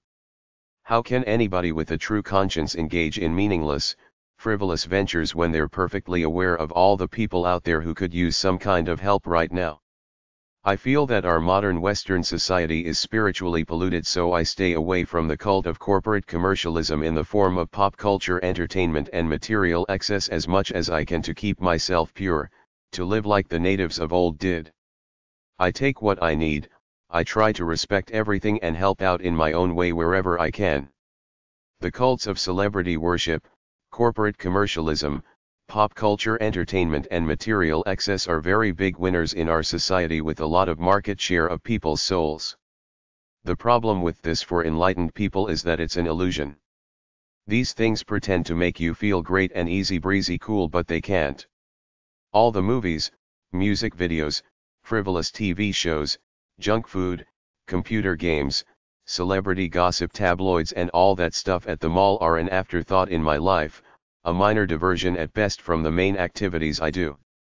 I feel like Rome is burning in the metaphoric sense while there are people in the arena, seemingly oblivious to it, watching some form of crass erotic violent entertainment. There's something seriously wrong in the world. Anybody with half a brain can see it. These shows, films, and music videos don't make me feel good to great, inspire me or give me some kind of transcendent sense of ecstasy, which is why I don't understand the seeming obsession many people have with watching silly TV shows, playing video games, following sports franchises, reading frivolous tabloid magazines and buying useless crap at the mall.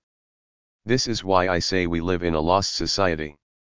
People do inane, frivolous things that the system defines for them as pleasurable rather than looking into themselves to actually do something natural, original, euphoric, transcendent, and inspired with their lives. People wonder why our society is going to hell. I know exactly why.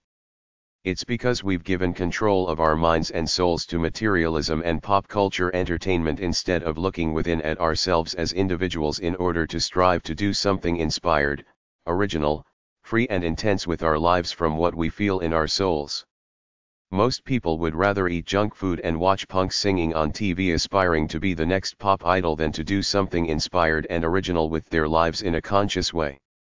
The world needs another pop singer like it needs a hole in the head. I thought that it was supposed to be negative, for anyone to aspire to be an idol. In fact, it's one of the 10 Commandments, thou shalt not worship false gods, idols. It implies elitism and vanity, based on what? Some frivolous gimmick. It's not even vanity based on something substantial. I can see if you discover a cure for a disease or create a new technological innovation, but vanity based on prancing around lip-syncing a song, trying to act sultry and cool is a great metaphor for why our Western, capitalist societies are going down the tubes. Societies self-destruct from within. We have degenerated into a society of meaningless entertainment and minor amusements as opposed to striving to be noble people doing something of substance with our lives. Is some TV show or a new pair of jeans supposed to take me into a never land of wholeness, ecstasy, and transcendence? What kind of sucker are you to allow some corporate heads define your version of happiness for you? If you want transcendence, ecstasy, and happiness, create it yourself by doing something inspired, original, intense and worthy from within rather than watching all the punks on TV with all their demeaning, useless, frivolous shtick. I answer to my conscience. I can't engage in the silly, frivolous pursuits most people do while I know half the world is starving, poor or sick, and of the other half, many people are in bondage to somebody else. An enlightened person feels a calling from somewhere deep within, it may the God force within us, that tells us we must do something about this in some way. It helps make you whole, to know you're using your energy up in a positive way to do something good and worthy with your life to help people who are less fortunate than you in some way. I live by what I feel. It's all I know and all I care about. I purge my inspired energy intensely both creatively and physically every day. I try to get some euphoric, hedonistic feelings for myself, and at my core, there is this visionary feeling that I must do something good and worthy with my life to make me feel complete. To me, there are 2 necessary constituents of enlightenment. 1. The sense and moral conviction that you're a good person doing something worthy with your life that you were born to do. 2. A constant inspired release or expression of the energy that lives in your soul to match your personal standard of who you are and how you should live. You need these 2 ingredients in order to honestly like what you see when you look at the mug in the mirror. Do you respect yourself? Do you really feel good about your life and feel that you're doing something that makes the best use of your God-given talents to both earn a living and help others? Your life force is your soul, and the only way to feel good to great day by day is to release all that energy from the soul all the time. Nothing else can give you a sustained sense of well-being. Comfort food for weak minds. 9. People get lured into the glitter of capitalist pop culture hype as the key to happiness and destroy themselves trying to reach it, selling their souls in the process. Once you adopt the ambitious mindset of the corporate/business/work world, by its intrinsic nature, you lock yourself into 2 basic attitudes. 1. Trying to be the best at the expense of everyone else, destroying them if need be so you can stand on a pedestal overwhelmingly dominant above everybody else. 2. Trying to get as much as you can for yourself, the biggest ego, the biggest house, the biggest company, the most toys, the most money, the most jewelry, the coolest cars, the trendiest clothes with certain logos plastered over them, the biggest market share, the best trophy wife, the most mistresses, the most clients, etc. These attitudes of the ambitious mindset tend to make people greedy, selfish, aggressive, angry, frustrated, because you're never satisfied, and exploitative. You get into the game of constantly trying to fill up a bottomless pit through some goal, objective, or goods in the material world, but you never can, because the true quest of life beyond the basics for enlightened people is spiritual, inspired, sensual and intimate, not material. Many people have lost their true natures, the connections to their souls, by following these illusions of the world. Even though it's buried over by many layers of cultural indoctrination, I believe that deep down, most people have good souls and would want to do something positive with their lives for the spirit of life itself, if they could just get over the life they've been brainwashed by enough to get the guts, desire, and the inclination to see what's in there. For me, I went through everything the glittery world of capitalist excess has to offer and still found myself empty. Then I focused on myself, which is all fine and good, but I don't want to be alone in a vacuum of my own hedonism. I want to be with people, touch them, help them, feel them, see them feel good as the result of me helping them. I want to help people help themselves. For me, that would be true satisfaction, knowing that I helped someone crawl out of the pit I was once in to take control of their lives. I was almost homeless once, living under some pop culture delusion. As a result of all that, I'm so down to earth and practical now, because I know what's real and what's a fake job. By the grace of God, there go I. I've gone to homelessnation.org and listened to some of those guys and gals on it. They're intelligent people, not drugged out dummies. I stay humble by knowing that if not for a few things that happened beyond my control, I could be just like any other down and out guy on the street. Some of them have all the potential in the world to be great people, but they just don't quite fit into the establishment like me. I can't down the homeless or the people on the bottom rung of society, because I know that by the grace of God, they could become great people, or I could have ended up homeless. Never, ever act like an arrogant asshole, because arrogance has a way of coming around and putting you in your place. If you feel your meaning is good and worthy as it should be, since we are born with goodness in us, then do something positive and useful with it beyond just living a self-centered life in a mundane comfort zone. Talk to other people about the convictions in your soul. Unite with like-minded people. Try to get the message out somehow to the silent majority that we shouldn't be such a callous people living under the delusion that we're good, solid Christian stock, because we aren't.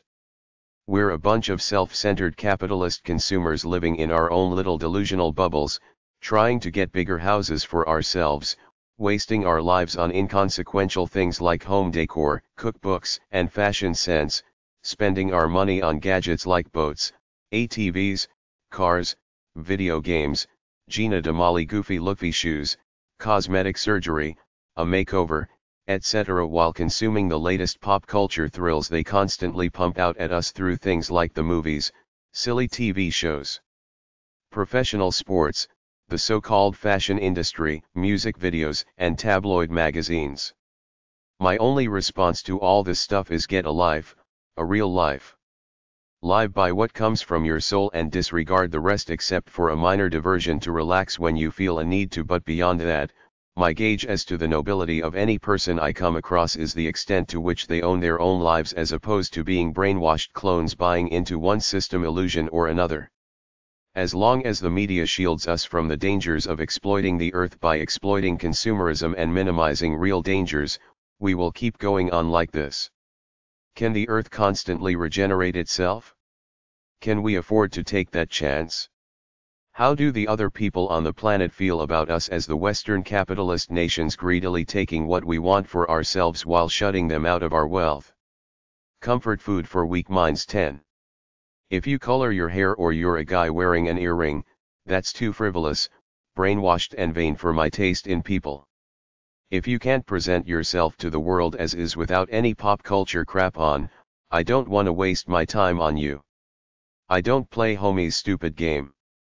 I play the game of me, my inner standard, the few people I like and love who give a damn enough to explore their lives for exactly what they are, life in my little community, and that's it. I don't get sucked into all that crap out there like many people do. I've traveled quite a lot in the past, although it has lost its luster for me by now, but the point is that wherever you go in the world, you see people brainwashed by the same lame pop culture crap they feed us here in North America.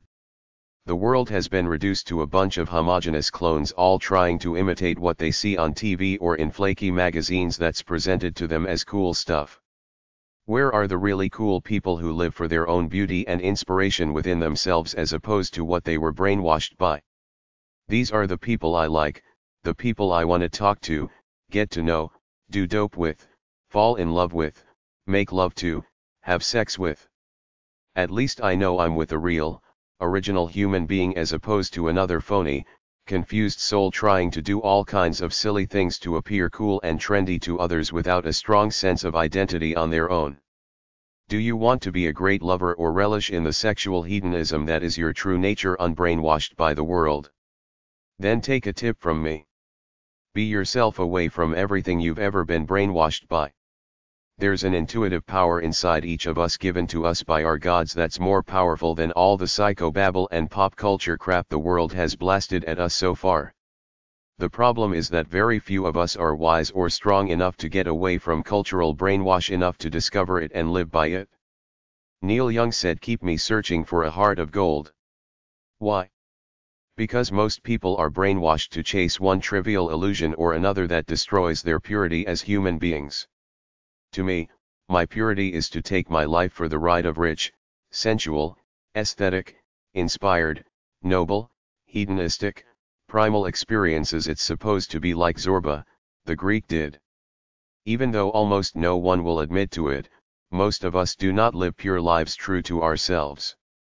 We have been brainwashed by pop culture entertainment to the extent that we get divorced from our true natures and take on attitudes from out there in order to appear cool, trendy and happen to others and even to ourselves, since, by the fact that we're buying into this stuff, filling our minds up with it and imitating it, we have no strongly formulated identities of our own, because if we did, we would focus on living our own lives rather than giving up some of our valuable space to the pop culture agenda out there, most of it being a low quality, soul stealer to me and a waste of time, although an occasional gem slips through that does genuinely entertain or inspire me, but it's rare. I believe that people who are true to themselves and try to live by what they feel within are better at life, love, and the pursuit of hedonism than people who buy into pop culture entertainment because they are tapping into a divine, intuitive form of wisdom that is the essence of the human condition, which very few people discover over their lifetimes because they get covered over with all the crap from the outside world. This innate wisdom is at the core of every normal human being, but the problem is that the world comes in right away when we're young through the form of parents, TV, church, school, friends, the radio, etc., all talking at us. So what typically happens is that most of us buy into the system programming during our formative years because we don't know any better, but then as we hit adulthood, some of us realize it's all a bill of goods. We know we have to earn a living out in the world, but that's the only pragmatic truth that matters.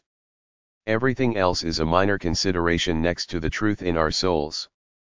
I believe that the people who realize this and live by it are the people most tuned into themselves. Therefore they are the greatest lovers and livers of life because they are pure about it and seek aesthetics, sensuality and inspiration for its own sake, for the experience without any delusions involved. Natural sex appeal is something primal, inspired, beautiful, untamed and pure that a person either has or they don't. It comes from your soul. It's a kind of inner joy, unbridled passion, and power in life. You can't get it by the clothes you wear, the car you drive, the makeup you put on, the size of your bank account, the people you hang out with, cosmetic surgery, or by coloring your hair. You can get phony power and influence with these things, but it's not real power. People aren't attracted to you for you. They're attracted to you because of your money or your apparent trendiness. If it wasn't there, they wouldn't be bothered with you. There is more wisdom inside each of us as individuals than there is in the entire world of the system's manufactured knowledge, and on top of that, a lot of pop culture entertainment is negative, soppy, phony, demeaning and sarcastic. It indoctrinates people to be something they're not, so the result is that we got a bunch of brainwashed people walking around, trying to act cool, off the hook, fat, rad, and funky according to something they saw in a music video, sitcom or in a movie, but they're not being real. They try to imitate the courtship and seduction process based on what they saw on a TV show, and it's a big mess simply because, in the love game, you've got very few people being themselves freely, following their true natures intuitively.